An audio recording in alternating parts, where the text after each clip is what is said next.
Hello, everyone. Thanks for listening to Wake Up, Look Up, a podcast where we connect events happening in real time to the gospel of Jesus Christ. I'm Zach Wyrock.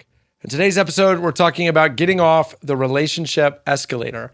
This is coming from something I read this week in the Washington Post by relationship journalist and researcher Amy Goran, who has coined a term she calls the relationship escalator. I love this idea. It has to do with how people end up married, and more specifically, oftentimes how they end up divorced. And here's what I mean, or maybe more appropriately, what Amy means. She says two people meet and they're attracted to each other. And the natural thing to do when they're attracted to each other is to date. And they go on a few dates and it just makes sense to them that they should start sleeping together. And then once they're sleeping together, it makes sense eventually you should move in together. And once you move in together, it makes sense you should just go ahead and get married. And before you know it, you end up married to someone that you never really had a conscious moment of thought about. You just kind of drift into it. She calls it the relationship escalator because, like an escalator, you took one step and got on it, and next thing you know, you're at the second floor without putting forth any effort. And as a result of that, what can happen is a kind of whiplash effect where people are getting divorced earlier and earlier, and they're wondering, how did I get here? And her point to them is you got there just by being on autopilot. I see this a lot in the church. Two people that start dating, and the assumption of both the community and themselves is that they should just keep moving to the next step. I also, unfortunately, see the exact pattern she establishes in the church, even including sleeping together and living together before marriage. And it doesn't work. That's what she's saying. It doesn't work. It often results in disillusionment and in broken relationships. And this is what I'm always trying to get people to understand on Wake Up, Look Up.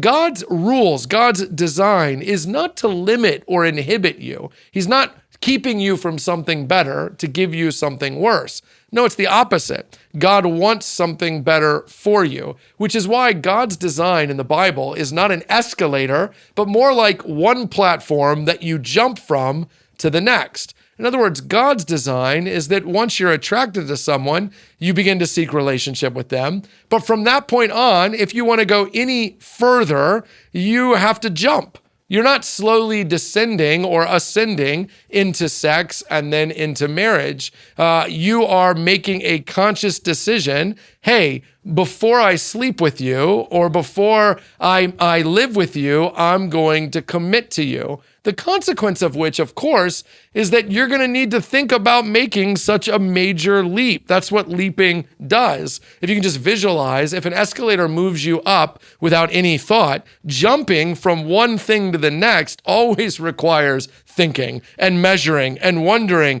do I have it in me to make this leap? And so I just want to encourage you, you shouldn't autopilot or default into anything, let alone marriage. This is why churches have long since championed premarital counseling. At my church, we call it exploring marriage. That's because we would say it isn't just for couples that are getting married, it's for couples who are contemplating the jump from one platform to the next. Listen, as Christians, we have to encourage couples to take their time, to ask hard questions, to have good conversations. Have you guys talked about children? Have you talked about debt? Have you talked about future plans? There's so many things that go into having a meaningful, rich relationship, making sure you're able and willing to commit to someone. So if you're in a relationship right now, here's my encouragement. First of all, read a book together. If you're at CCC, take the class, Exploring Marriage. If for nothing else, to prompt some great conversations that get you off the escalator and into actually owning your life.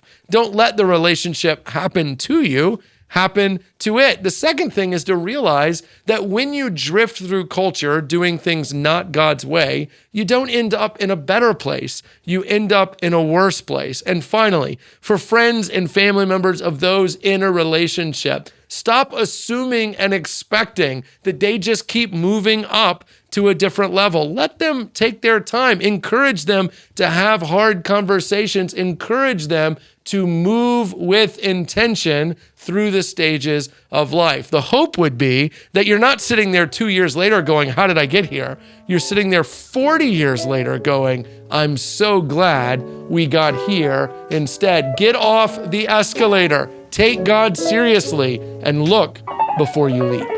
Hey, thanks so much for watching this video. While you're here, we'd love to ask you to hit subscribe or to like so you get future content. If you listen to the audio version too, make sure you leave a review and a comment. That really helps.